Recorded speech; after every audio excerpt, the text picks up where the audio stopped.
Sebelum mulai video ini, silakan tekan tombol subscribe di bawah yang warna merah. Jangan lupa loncengnya dinyalakan.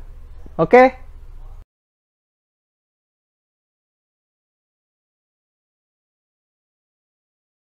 Bismillahirrahmanirrahim. Assalamualaikum warahmatullahi wabarakatuh. Bagaimana kabar kalian? Semoga dalam keadaan sehat walafiat. Alhamdulillahirrabbilalamin, kita bersyukur kepada Allah karena kita masih diberikan nikmat sehat walafiat hingga sampai saat ini dan nikmat-nikmat yang lainnya. Tak lupa juga salawat dan salam kepada Nabi Muhammad SAW. Pada hari ini kita akan membahas tentang penerapan kesebangunan pada soal cerita. Pada pertemuan sebelumnya kita sudah mengetahui ya bagaimana arti kesebangunan dan kongruen. Sekarang kita masuk ke soal ceritanya. Contoh yang pertama. Pada gambar di samping seorang pemuda yang tingginya 170 cm berada di samping pohon yang mempunyai bayangan 5 meter. Jika panjang bayangan pemuda itu 2 meter, berapa tinggi pohon sebenarnya? Ini ya ilustrasinya. Tingginya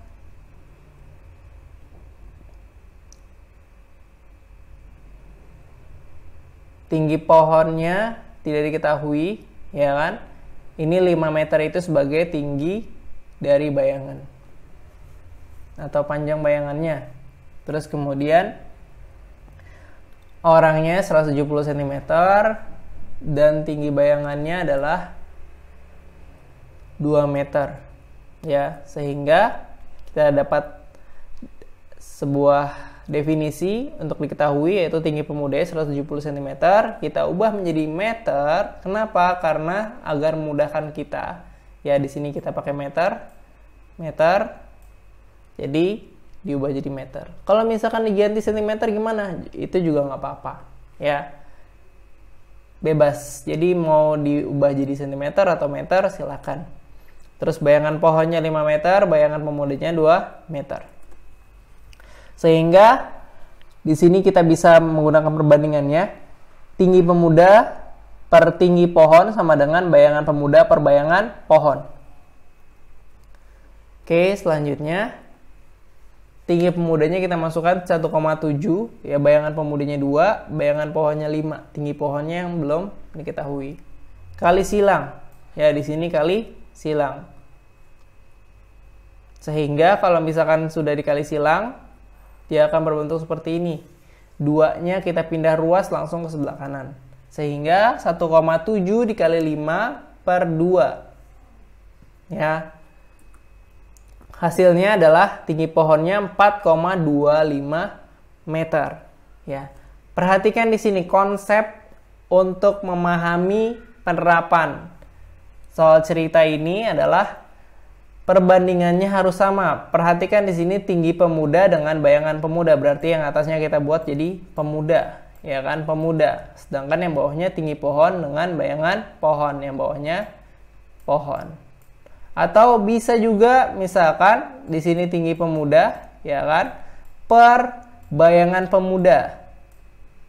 Ya, ini bayangan pemuda sama tinggi pemuda sama dengan tinggi pohon dengan bayangan pohon.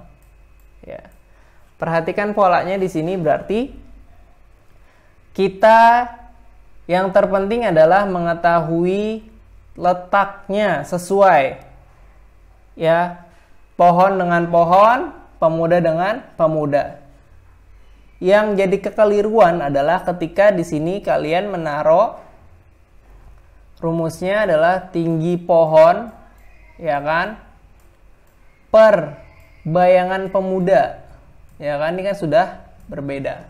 Jadi ini kurang tepat. Ya. Kita masuk ke contoh selanjutnya, contoh kedua. Contoh kedua, sebuah foto diletakkan pada sebuah karton berukuran 60 cm kali 45 cm.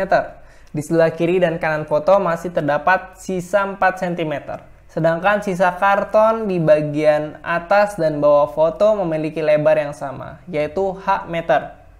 Ya, kita di sini permisalannya sebagai H meter.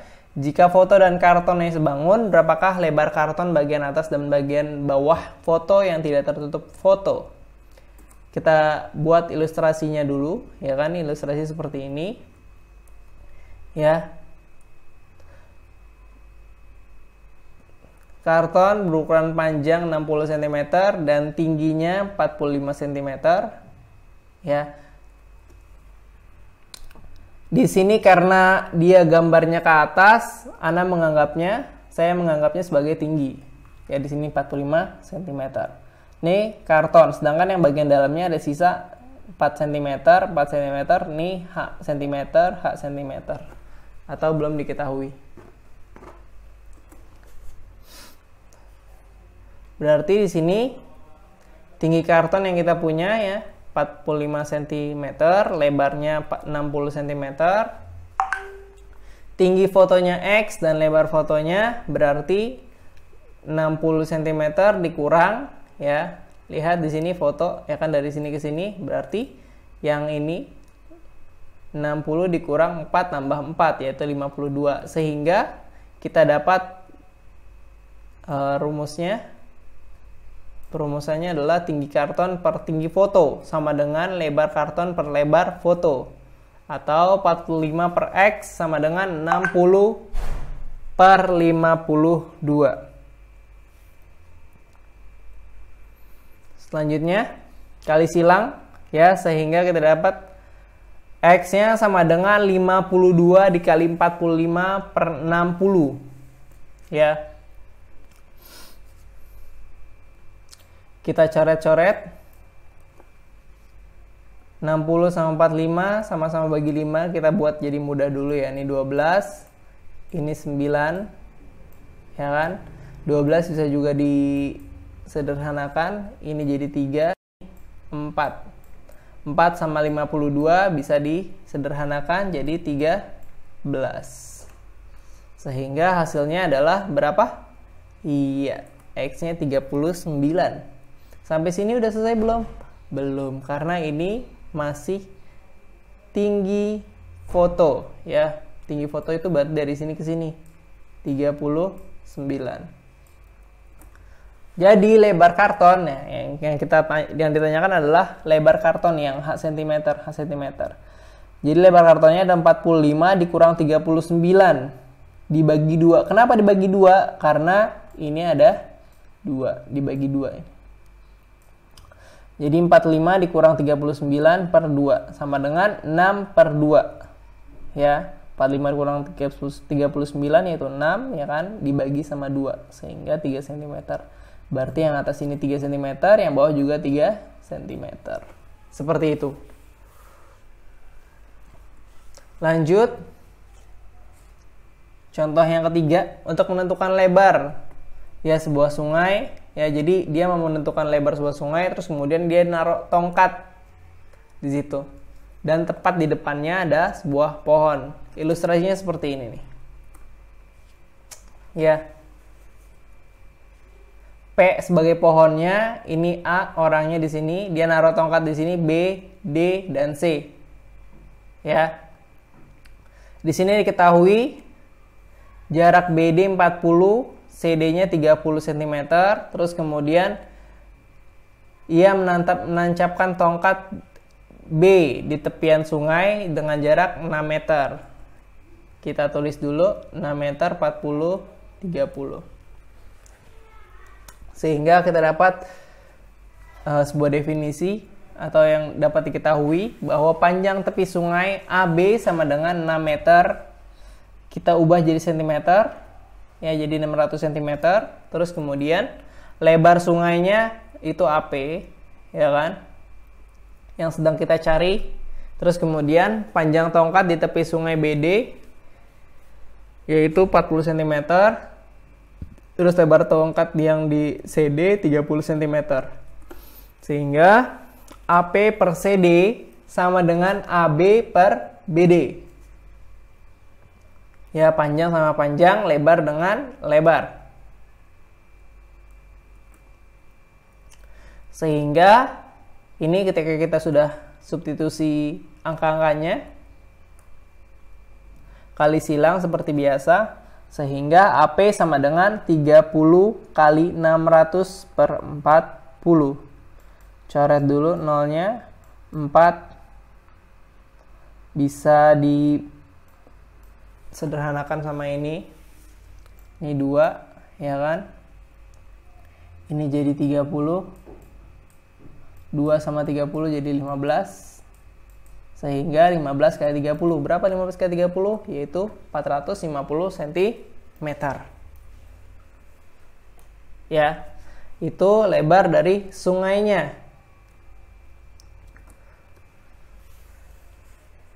Kita buat jadi meter. Sehingga jadi lebar sungai tersebut adalah 450 cm. Diubah jadi meter jadi 4,5 meter. Sampai sini semoga kalian dapat memahaminya dengan baik, ya. Perhatikan konsepnya ketika kalian membuat perbandingan panjang sama panjang, terus kemudian lebar sama lebar, ya, tepi sama tepi gitu. Jadi perlu kalian pahami definisi dari setiap bentuk soal cerita tersebut, ya, yang diketahuinya, terus kemudian yang ditanya. Nah, ini ada latihan, ada 2 latihan, silahkan dikerjakan. Terus kemudian kalian bisa kirim jawabannya di kolom komentar, ya. Untuk latihan kalian semoga menjadi evaluasi dan lebih baik lagi dan gampang dalam menjawab soal-soal penerapan kesebangunan dalam soal cerita ini. Demikian saya undur diri. Mohon maaf bila ada perkataan yang kurang berkenan. Assalamualaikum warahmatullahi wabarakatuh.